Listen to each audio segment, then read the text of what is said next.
6 months had passed since Earth refused the Council's demands. The response came exactly as expected. Fekthar warships appeared at the edge of the solar system like dark angels bringing judgment. They didn't attack, but they didn't need to. Their message was clear. No human ship would leave. No supplies would come in. Earth and all her colonies were alone, cut off from the galaxy they had just discovered. The blockade hurt more than anyone wanted to admit.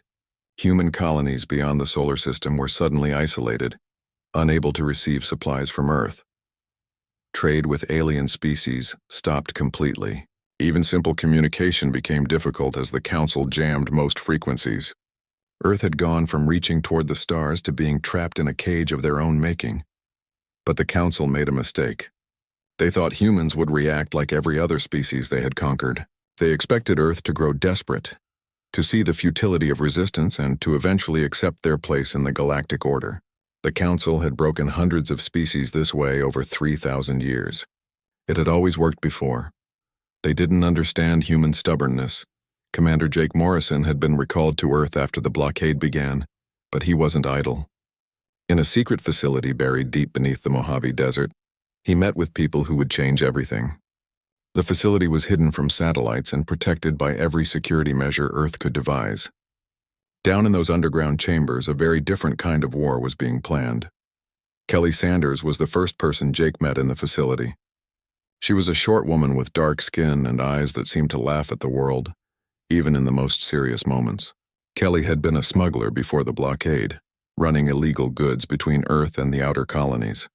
She knew every trick for avoiding detection, every loophole in security systems, every secret route through space that official channels didn't acknowledge.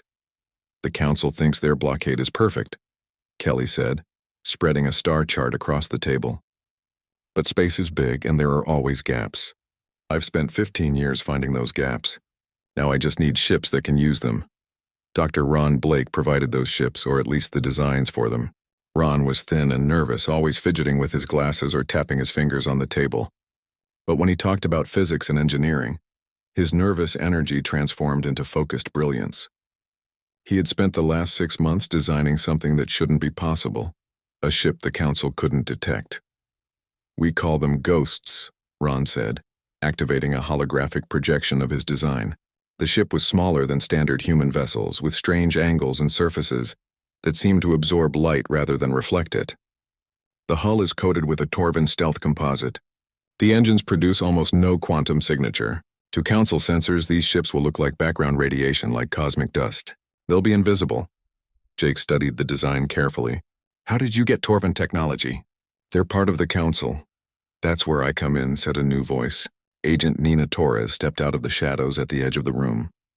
She was tall and moved like a cat, silent and purposeful. Nina had worked for Earth intelligence for over a decade, and she had been the first to suggest that not everyone in the Council was happy with the status quo. "The Council isn't as unified as they want everyone to believe," Nina explained.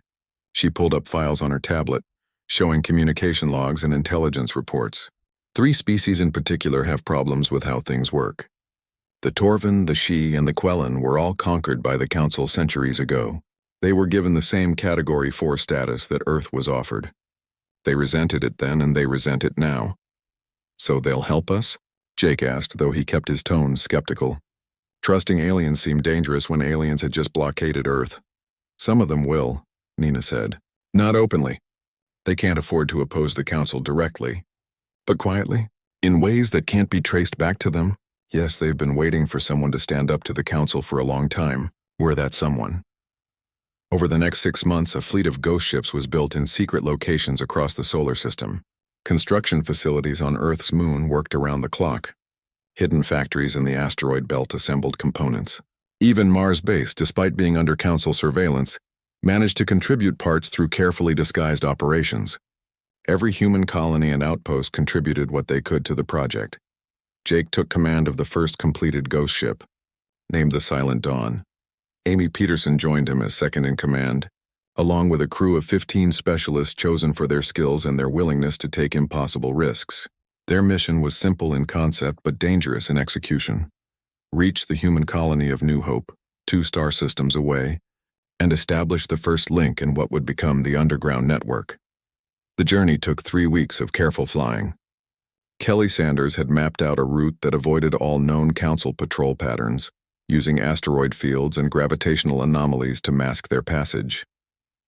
The Silent Dawn flew through regions of space that most ships avoided, dangerous areas where sensors didn't work properly, and navigation required constant manual adjustment.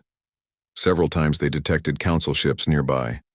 Each time the crew held their breath as the alien vessels passed within scanning range.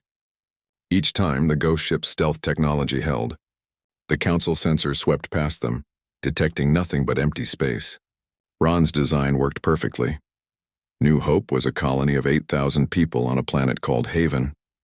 It had been one of humanity's first attempts at settling another world, established 5 years before first contact with aliens. The colonists had celebrated when Earth reached the stars, expecting trade and prosperity. Instead, they got cut off, blockaded, and left to slowly starve. When the Silent Dawn landed at New Hope spaceport, Governor Chris Martin came out to meet them personally. Chris was an older man with white hair and a face weathered by years under an alien sun. He had been a soldier before becoming a colonial administrator, and Jake could see that military bearing still present in how he carried himself. "We'd almost given up," Chris admitted as they walked through the colony's central district. The streets were clean but empty. Many buildings stood dark to conserve power.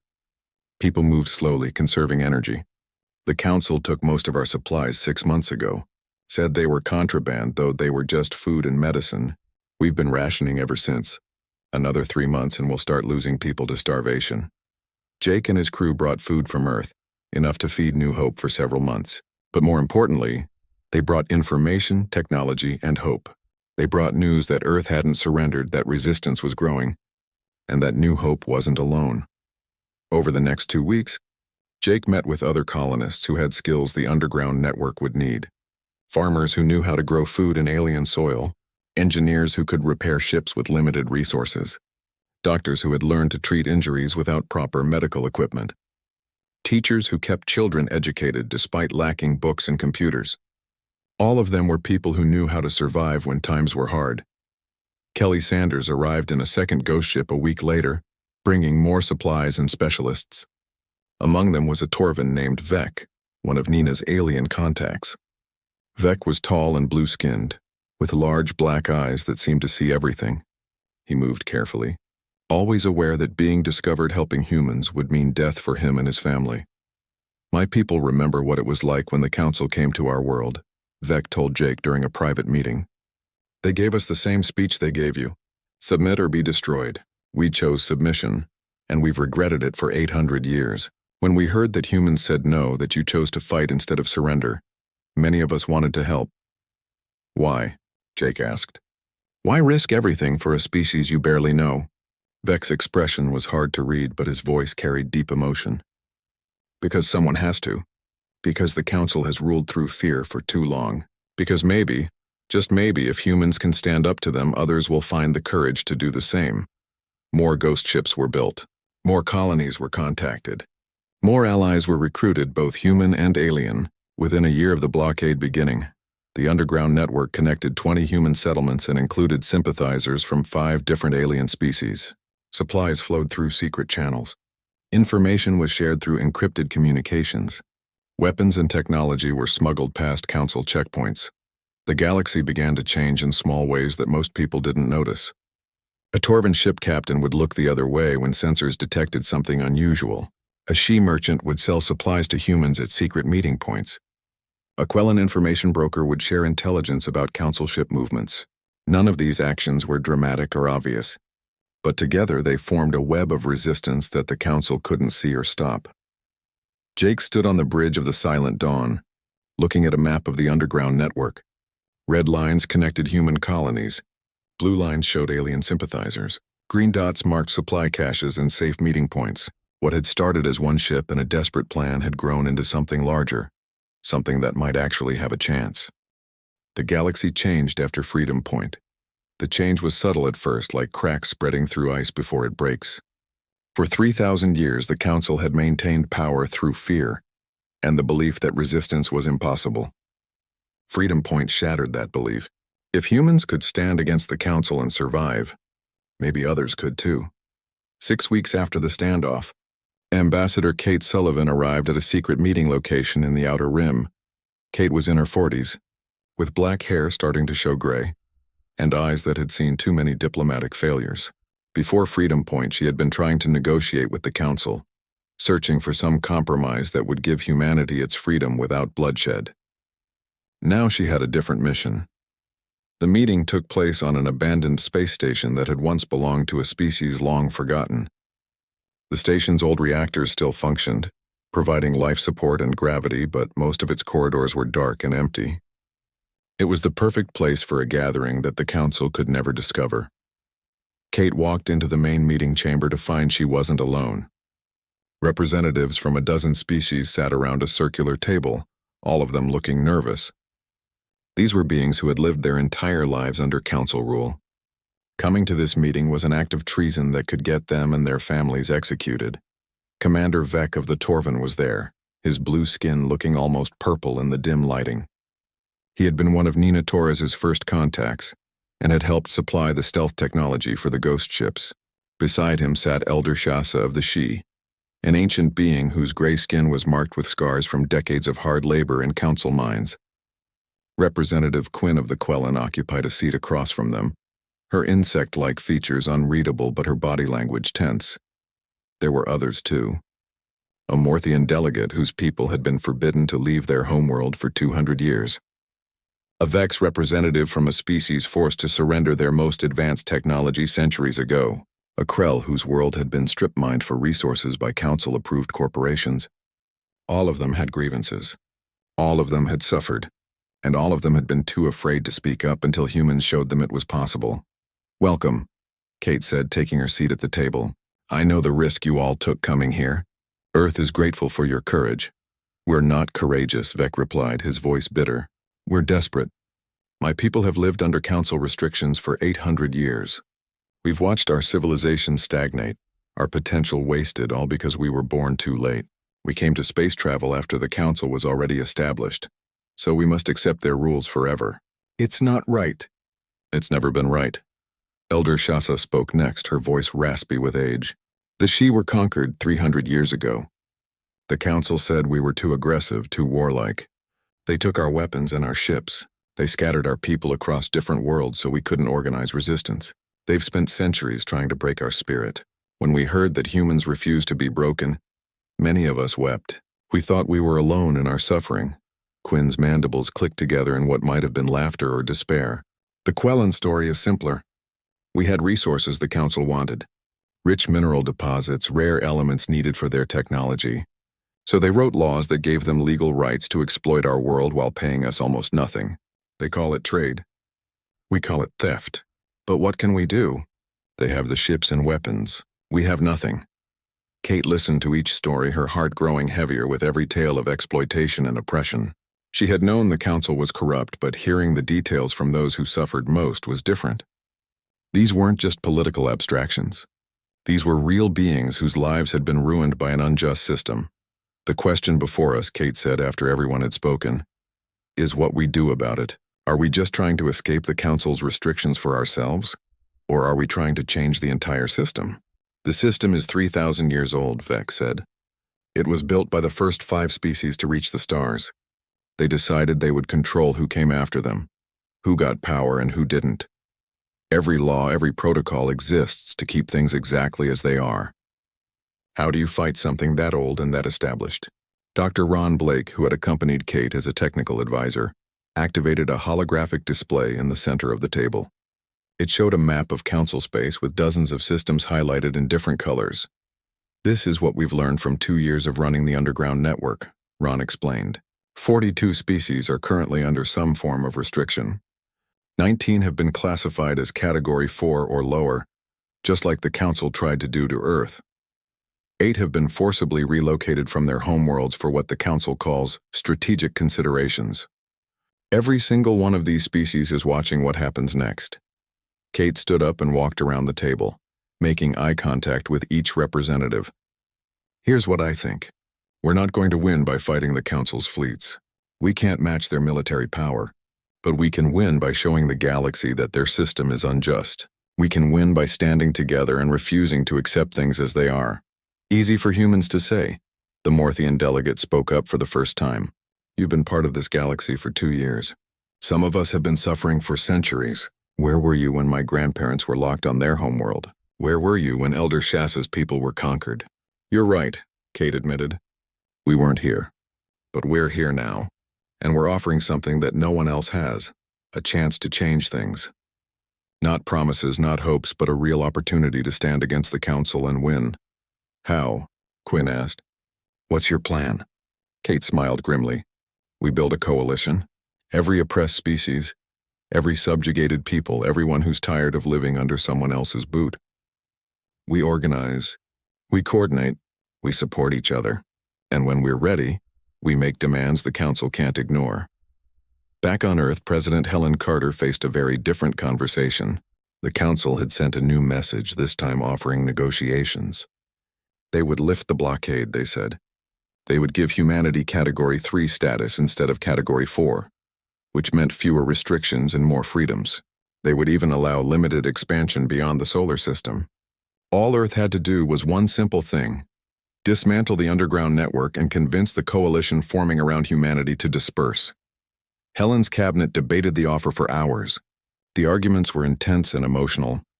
We should take it, Dr. Lisa Grant argued. Category 3 status is a huge improvement. Our colonies can get supplies again. We can explore new systems. We can trade with alien species. Isn't this what we wanted? No, it's not, General Marcus Webb countered. What we wanted was freedom, not a slightly nicer cage. They're offering us a better deal than we had before. But only if we abandon everyone who stood with us. Only if we prove we're selfish enough to take care of ourselves and let everyone else suffer. We're not responsible for the entire galaxy, another advisor pointed out. Our duty is to humanity first. We can't save every oppressed species out there. Admiral Carl Hayes slammed his hand on the table, his usual calm demeanor cracking. The Torvin gave us the stealth technology that made the ghost ships possible. The She shared intelligence that kept our people alive. The Quellan risked everything to help us establish supply lines. Now the Council is testing us to see if we're loyal or just opportunistic. If we abandon our allies now, we prove we're no better than they are. Helen sat quietly through all the arguments, listening carefully to every perspective. She thought about Freedom Point, about 20,000 people who chose death over submission. She thought about the alien representatives meeting with Kate Sullivan, beings who had suffered for centuries and were finally finding hope. She thought about what kind of humanity she wanted to exist in the galaxy. Finally, she raised her hand for silence. Here's what I keep coming back to. Humanity didn't reach the stars just to be safe and comfortable. We came out here to be free, and you can't be truly free if your freedom is built on someone else's oppression. If we take this deal, we become part of the problem. We become another species that got theirs and stopped caring about anyone else. So we refuse? Dr. Lisa asked. We refuse, Helen confirmed. And we make a counteroffer. 3 days later, Ambassador Kate Sullivan delivered humanity's response to the Council's offer. She broadcast it openly on all frequencies so every species in the galaxy could hear. Her message was simple but revolutionary. The Free Species Coalition demanded a complete restructuring of galactic governance. No more categories dividing species into classes. No more restrictions on expansion or technology based on when a species reached the stars. Equal representation for all civilizations. And, most radical of all, the dissolution of the Council's permanent membership. Instead of 5 ancient species ruling forever, all species would participate equally in a new democratic system. The Council's response came quickly. The Vecthar emissary appeared on Kate's communication screen, its crystalline body pulsing with angry red light. You will have war, the emissary said flatly. The Council will not surrender power peacefully. We have maintained order in this galaxy for 3,000 years. The Council's patience ran out on a cold morning in December 2288, exactly 18 months after Earth's refusal. They had tried economic isolation. They had tried cutting off supplies. They had tried waiting for humanity to see reason and accept their place in the galactic order. None of it had worked. The underground network kept growing. Supplies kept flowing, and worst of all, other species were starting to notice that the Council could be defied. So the Council decided to make an example. They chose the human colony of Freedom Point. Freedom Point was a small settlement of 20,000 people on a moon called Liberty, orbiting a gas giant in a system far from Earth. The colony was young, only 3 years old, but it had become a major hub for the underground network. Supply ships stopped there regularly. Intelligence was gathered and shared from Freedom Point's communication centers. Weapons and equipment were stored in warehouses beneath the colony's main dome. The Council knew all of this. They had been watching Freedom Point for months, gathering evidence of resistance activities. Now they were ready to act. 6 Vecthar warships appeared in orbit above Liberty without warning. Their weapons powered up, targeting systems locked onto Freedom Point's dome. The message from the Vecthar fleet commander was, broadcast on all frequencies so everyone could hear. This colony has violated galactic law by participating in organized resistance against lawful Council authority. You have 12 hours to surrender the leaders of your resistance network and allow Council forces to occupy this facility. If you refuse, this colony will be destroyed as an example to others who would break galactic law. Governor Chris Martin stood in Freedom Point's command center, listening to the ultimatum. He was the same Chris Martin who had welcomed Jake Morrison to New Hope over a year ago. After that meeting, Chris had become one of the key organizers of the underground network.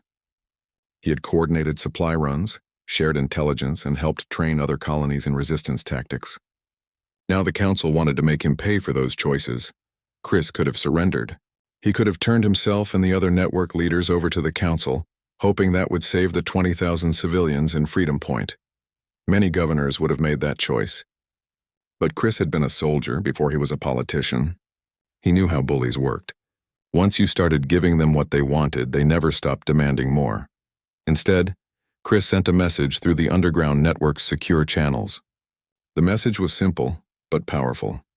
If anyone can hear this, we're about to be erased from the map for having the audacity to feed our own people. If this is how it ends, let the galaxy know we chose freedom over chains. The message reached Jake Morrison aboard the Silent Dawn, currently 3 systems away on a supply run. It reached Kelly Sanders, who was meeting with Torvin sympathizers in neutral space. It reached Amy Peterson, back on Earth coordinating network operations. It reached dozens of ghost ships scattered across half the galaxy. And most importantly, it reached General Marcus Webb at Earth Defense Command. Marcus sat in his office deep beneath the Rocky Mountains, reading Chris Martin's message for the 3rd time. Around him, his staff waited nervously. They all knew what the Council was about to do. They all knew Earth's military couldn't stop it. 6 Vecthar warships represented more firepower than Earth's entire fleet could muster. Any conventional response would be suicide. "Sir, we have to do something," Admiral Carl Hayes said. Carl had commanded Earth's home fleet for 5 years. He was a good officer, careful and strategic. But right now, Jake could hear the desperation in his voice. "We can't just let them murder 20,000 people." Marcus stood up slowly, his old injuries from past wars making the movement painful.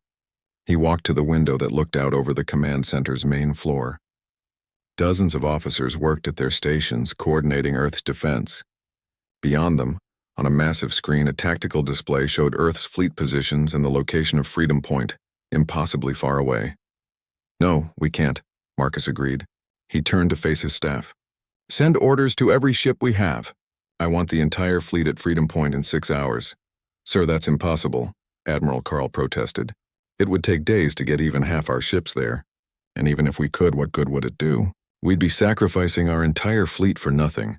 The Vecthar would destroy us and Freedom Point both." "Then we better make sure it means something," Marcus said grimly. He pulled up a communication screen and connected directly to President Helen Carter's office. "Madam President, I need authorization for Operation Witness." Helen appeared on the screen, her face tired but determined. She had aged visibly over the past year and a half. The weight of choosing resistance over safety had taken its toll. "You're sure about this, Marcus?" "No, ma'am, I'm not," Marcus admitted. "But I'm sure we can't do nothing." Helen nodded slowly. "Authorization granted. God help us all." Earth's fleet began moving immediately, 47 ships from massive battle cruisers to small destroyers, all headed toward Freedom Point at maximum speed. They couldn't arrive in 6 hours, but they could get close enough to matter. Meanwhile, Agent Nina Torres was making calls of her own. Over the past 18 months, she had built relationships with dozens of alien sympathizers across the galaxy. Now she activated all of them at once, sending the same message to Torvin rebels, she merchants, Quellan information brokers, and sympathizers from a dozen other species. The Council is about to massacre 20,000 civilians for the crime of feeding themselves. If you've ever wanted to stand against tyranny, now is the time. Come to Freedom Point, bring cameras, bring witnesses. Let the galaxy see what the Council does to those who dare to be free. Back at Freedom Point, Chris Martin gathered his colony in the main square beneath the dome. 20,000 people came, from infants in their parents' arms to elderly colonists who had left Earth decades ago seeking a new life among the stars. Chris stood on a platform where everyone could see him, and he told them the truth. The Council has given us 12 hours to surrender. If we don't, they'll destroy the colony. Chris paused, letting that sink in. Some people cried. Some looked angry. Many just looked tired. I'm not going to surrender. Not because I want to die, but because I know what happens if we do. We give them our leaders today. Tomorrow they demand more. They take our weapons, our ships, our freedom piece by piece until there's nothing left. I'd rather die free than live on my knees. He expected arguments. He expected people to demand he save them by surrendering. Instead, something remarkable happened. The crowd didn't panic or plead. They stood together, united in defiance. An old woman stepped forward. Her name was Linda, and she had been one of Freedom Point's first colonists. My grandfather fought in World War II, she said, her voice carrying across the silent square. He told me that some things are worth dying for. Freedom is one of them. If the Council wants to kill us for feeding our families and helping our neighbors, then let them. But let them do it knowing we weren't afraid.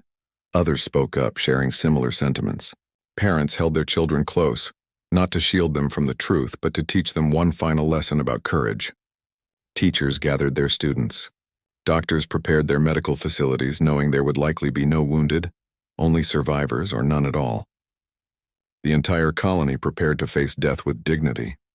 8 hours into the 12-hour deadline, something unexpected happened. Ships began arriving at Freedom Point, but not Council ships. Earth's fleet emerged from quantum-fold space right on schedule. 47 human warships took up positions around the colony, forming a protective ring between Freedom Point and the Vecthar fleet. The Vecthar commander immediately contacted Earth's flagship. President Helen Carter appeared on the communication screen, broadcast openly so everyone in the system could see and hear. You sacrifice your entire fleet for one colony? The Vecthar asked. Its crystalline form pulsed with colors that the translator interpreted as confusion. This is irrational behavior. Even if you position your ships between us and the colony, we can destroy you all. You cannot win this fight. You're right, we can't win, Helen agreed calmly. But we're not here to win. We're here to stand with our people. We're here to make sure that if you want to kill civilians for the crime of being free, you have to do it in front of witnesses. More ships began arriving. Torvin vessels dropped out of quantum fold, their blue hulls gleaming in the light of the distant sun. She merchant ships appeared, carrying no weapons but equipped with the galaxy's most advanced recording equipment. Quellan information ships materialized, their broadcast arrays already transmitting everything to 100 different worlds. Even ships from species that were supposedly loyal Council members showed up, their crews claiming to be there on routine patrols, but clearly watching what happened next. Within 3 hours, over 200 ships filled the space around Freedom Point. Most weren't military vessels. Most couldn't fight. But they were all there to bear witness. The entire galaxy was watching through their cameras and sensors, seeing what the Council would do next. The Vecthar commander found himself facing an impossible situation. If he attacked Freedom Point now, the stars had always called to humanity. For thousands of years, humans looked up at the night sky and dreamed of what existed beyond their small blue planet. They built rockets, space stations, and eventually ships that could travel faster than light. In the year 2287, humanity finally answered that ancient call and reached out into the galaxy. Commander Jake Morrison stood on the bridge of the Earth vessel Horizon's Edge, staring at the view screen before him. He was a tall man with short brown hair and tired eyes that had seen too many long voyages through empty space. Today those eyes widened with wonder as alien ships appeared on his sensors, dozens of them, each one different from the last, representing civilizations that had been traveling the stars for thousands of years. Jake had been the first human to make contact with an alien species 3 months ago. That meeting had been brief but friendly. The aliens, tall blue beings called the Torvin, had welcomed Earth to the galactic community and invited them to meet the Galactic Council. Jake had returned to Earth a hero, and humanity had celebrated. Finally, they were not alone in the universe. But now, standing before the Council's representatives, Jake felt a cold weight settling in his stomach. Something was wrong. He could feel it in the way the alien before him spoke, in the mechanical coldness of its translated words. The alien was called a Vekthar. It looked like a giant crystal that somehow walked and talked like a living being. Light refracted through its body in strange patterns, and when it spoke, the ship's computer turned its harmonics into words Jake could understand. "Your species will submit to the preservation protocol," the Vekthar said. There was no warmth in those words, no welcome. "All newcomer species must accept their designated status. You have been classified as Category 4. Jake glanced at Lieutenant Amy Peterson, who stood at the communication station. She was young, barely 30, with bright green eyes and red hair pulled back in a tight ponytail. Amy's fingers flew across her console, pulling up the full text of this preservation protocol. As she read, Jake watched her face go pale. "Category 4 status means restrictions," the Vekthar continued. "You cannot colonize beyond your home system. You cannot develop advanced weapons. You cannot vote in council decisions. These restrictions will remain in place for a minimum of 500 standard cycles." Jake felt anger rising in his chest. 500 cycles meant 500 years by Earth's calendar. The Vekthar was telling him that humanity's children, grandchildren, and great-great-grandchildren would all live under these restrictions. Humans would be prisoners in their own solar system, watching other species explore the galaxy while they sat behind invisible bars. "And what if we refuse?" Jake asked, keeping his voice steady despite the rage building inside him. The Vekthar's crystalline body seemed to pulse with light. "Refusal has never been chosen before, but the consequences are clear in our laws. Economic isolation from all galactic trade, military containment by council forces, and if these measures fail, forced compliance through whatever means necessary." Jake understood the threat. If Earth said no, the council would surround the solar system with warships and cut them off from the rest of the galaxy. If humans still refused, those warships would make them comply. By force. The meeting ended soon after. Jake returned to Earth with a heavy heart, carrying news that would change everything humanity had hoped for. The dream of joining a peaceful galactic community was dead. Instead, Earth faced a choice between surrender and... Our President Helen Carter listened to Jake's report in the Situation Room deep beneath the White House. She was a short woman with gray hair and sharp eyes that missed nothing. Around the table sat the most important people in Earth's government. General Marcus Webb, a hard man with scars from old wars, commanded Earth's military forces. Dr. Lisa Grant, young and brilliant, had designed the quantum drives that let human ships travel faster than light. Admiral Carl Hayes controlled the home fleet, 47 ships that defended Earth and her colonies. Director Paul Chen of Earth Intelligence knew more secrets than anyone else in the room. "How bad is it?" Helen asked, though she already knew the answer from the look on Jake's face. "We're outmatched in every way," General Marcus said bluntly. He pulled up a holographic display showing Earth's forces compared to the Council's military might. The difference was staggering. Earth had 47 ships. The Council commanded thousands. Earth's weapons could destroy asteroids. The Council possessed weapons that could crack planets open like eggs. "We can't win a conventional war," Marcus continued. "Their technology is centuries ahead of ours. Their numbers are overwhelming. If we fight them ship to ship, fleet to fleet, we lose badly. So we surrender?" Admiral Carl asked, his voice bitter. "We give up everything that makes us human? Our freedom to explore? Our right to defend ourselves? Our ability to decide our own future?" "No," Helen said quietly. The room fell silent as everyone turned to look at her. "We don't surrender. And we don't fight a war we can't win. Then what do we do?" Dr. Lisa asked. Helen stood up and walked to the window. Outside, she could see the lights of Washington spreading across the landscape. Millions of people going about their lives, unaware that their future hung in the balance. She thought about Earth's history, about all the times humans had faced impossible odds. They had fought tyrants before. They had resisted empires that seemed unstoppable. They had survived and won not through superior force, but through determination, cleverness, and the refusal to give up. We do what we've always done when faced with overwhelming power, Helen said, turning back to face her advisors. We resist, we adapt. We find another way. The Council has been doing this for 3,000 years, Director Paul pointed out. Every other species they've encountered has either submitted or been destroyed. What makes us different? Because we're human, General Marcus said, a grim smile crossing his scarred face. We don't know how to quit. We've spent our entire history fighting things bigger and stronger than us. Kings, emperors, dictators. We've always found a way to win. Over the next week, President Helen sent messages to all human colonies and outposts across the solar system and beyond. Mars Base received the message. The mining stations in the asteroid belt heard it. The small colonies on Europa and Titan listened. Even the distant settlement on Proxima Centauri, 4 light-years away, got word. The message was simple. Earth would not submit to the Council's demands. Humanity would not accept chains no matter how powerful the beings offering them. The road ahead would be dangerous, perhaps impossible, but humans had never let impossible stop them before. Not everyone agreed with the decision. Some colonies wanted to accept the Council's terms. Better to be alive and restricted than dead and free, they argued. But most understood what was at stake. If they surrendered now, humanity would never be more than second-class citizens in a galaxy run by others. Jake Morrison returned to the horizon's edge with new orders. He would no longer be making friendly visits to alien worlds. Instead, he and his crew would begin a different kind of mission.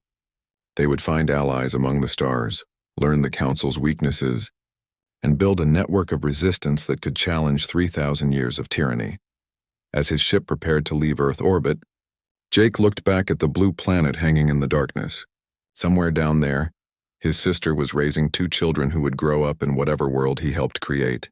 He thought about the choice they all faced: accept chains or fight for freedom. It wasn't really a choice at all. Humans had never been good at accepting chains. The war everyone expected never came, at least not the kind anyone anticipated. The Council prepared their fleets for a military campaign against Earth and the Coalition. Battle plans were drawn up. Resources were allocated. Ships moved into attack positions. But they found themselves fighting something far more difficult than enemy warships: an idea. The idea was simple but powerful. What if the galaxy didn't have to be governed by laws written thousands of years ago? What if every species had an equal voice? What if cooperation replaced domination? This idea spread through the galaxy like fire through dry grass. It moved through secret channels and underground networks. It was whispered in markets and discussed in hidden meetings. Most importantly, it was heard by billions of beings who had never questioned the Council's authority before. Once people started questioning, they couldn't stop. Captain Jake Morrison, promoted after Freedom Point, led the Silent Dawn on what would become the most important mission of the war. His objective was Zenith Prime itself, the Council's capital world. But he wasn't going there to fight or sabotage. He was going to broadcast. The mission required help from every ally the Coalition had gathered. Torvin hackers provided access codes to Zenith Prime's planetary communication network. She engineers designed a transmitter powerful enough to overwhelm security measures. Quellan information brokers mapped out exactly where to place the transmission equipment. Even species that couldn't openly support the Coalition contributed in small, untraceable ways. Getting to Zenith Prime took 3 months of careful planning and execution. The Silent Dawn couldn't just fly directly to the most heavily defended world in the galaxy. Instead, Kelly Sanders, now serving as the ship's navigation specialist, plotted a route that took them through neutral space and along routes considered too dangerous for normal travel. They passed through asteroid fields where rocks the size of cities drifted in chaotic patterns. They skirted the edge of a black hole, using its gravitational field to mask their quantum signature. They traveled for weeks through a region of space filled with radiation that would have killed an unshielded crew. But ghost ships were built for exactly this kind of travel, and Kelly knew every trick to avoid detection. Amy Peterson coordinated with resistance cells already on Zenith Prime. Over the past 2 years, sympathizers had infiltrated every level of the capital world society. Some worked in government buildings. Others maintained communication arrays. A few had even found positions in the Council's security forces. All of them had been waiting for a chance to act. When the Silent Dawn finally reached Zenith Prime, it didn't land at any official spaceport. Instead, it set down in an abandoned industrial complex on the edge of the capital city. The building had been closed for decades, but its old communication equipment still functioned. With some modifications from Ron Blake, who had insisted on coming on this mission, that equipment could access the planetary network. Jake stood in what had once been a factory control room, now filled with hastily assembled broadcasting equipment. His crew worked quickly, knowing they had a limited window before Council security tracked the signal. Ron made final adjustments to the transmitter while Amy coordinated with resistance cells across the city. "We're ready," Ron announced, stepping back from the equipment. "Once we start broadcasting, we'll have maybe 15 minutes before they shut us down. The signal will go out across the entire planet and bounce to every subspace relay in Council space. After that, it's up to the message itself." "Then let's make it count," Jake said. He activated the transmitter. On every screen across Zenith Prime, the regular programming suddenly cut out. In government buildings, entertainment centers, private homes, and public squares, the same images appeared. They started with scenes from Earth's history: humans breaking chains, humans toppling empires, humans standing against impossible odds because the alternative was living without freedom. The broadcast showed the American Revolution, where farmers fought the most powerful empire in their world. It showed the fall of the Berlin Wall, when ordinary people tore down a barrier that divided them. It showed the civil rights movement, when people demanded equality despite facing violence and hatred. Every image carried the same message: systems of oppression can be challenged and defeated. Then the broadcast shifted to recent events. It showed Freedom Point, where 20,000 colonists chose death over submission.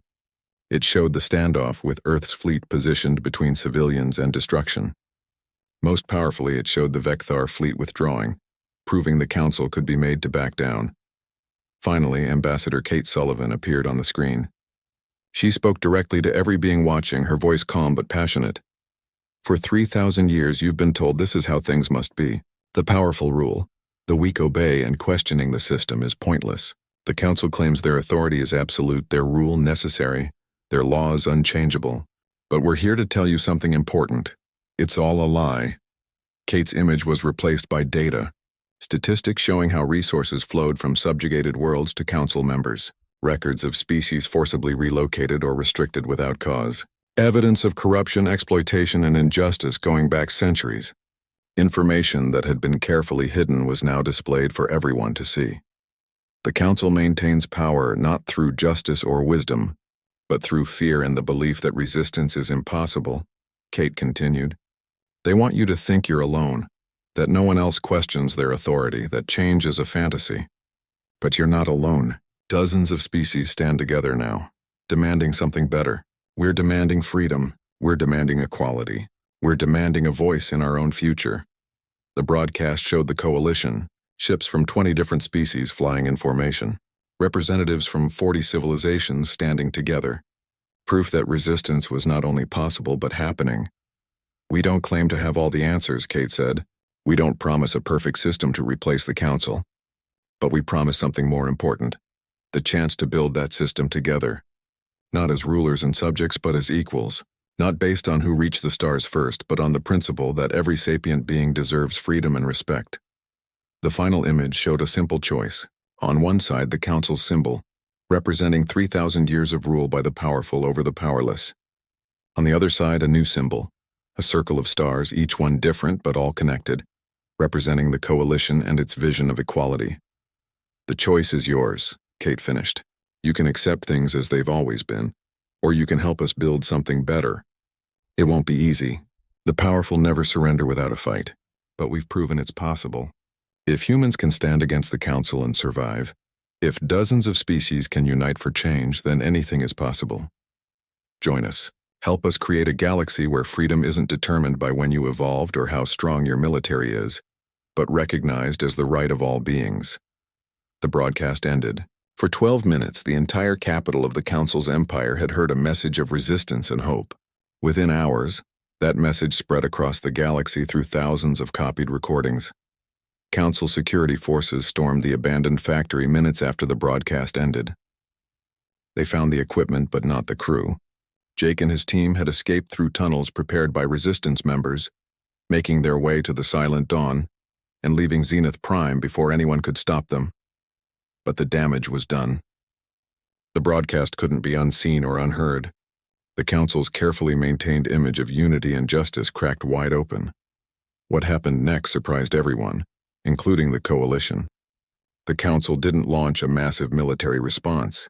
Instead, their own members began to fracture. The Quellan were first to officially withdraw their representative from the Council, declaring they would no longer participate in a government that denied basic rights to sapient beings. Within days, the Shi followed. Then the Torvan, species that had been part of the Council for centuries, suddenly found the courage to say no. The Council's unified front collapsed like a building with a broken foundation. Some members wanted to crack down harder, to use force to maintain control. Others called for reforms and negotiations. A few argued the Council should dissolve entirely. For the first time in 3,000 years, the beings who ruled the galaxy couldn't agree on what to do next. 8 months after the broadcast, President Helen Carter received a message she never expected. It came from the Vecthar High Assembly, but it wasn't a threat or ultimatum. It was an invitation to negotiate on equal terms. The negotiations took place on a neutral space station built specifically for this purpose. Representatives from 63 species attended, more than had ever gathered in one place before. The discussions were intense and often heated. Old grievances surfaced. Disagreements about the future sparked arguments. Several times the negotiations nearly collapsed completely. But slowly, painfully, a new system took shape. The Council agreed to dissolve itself. In its place would come something called the Galactic Forum, where every spacefaring species held equal representation. The old categories were abolished. Laws restricting species based on when they reached the stars were repealed.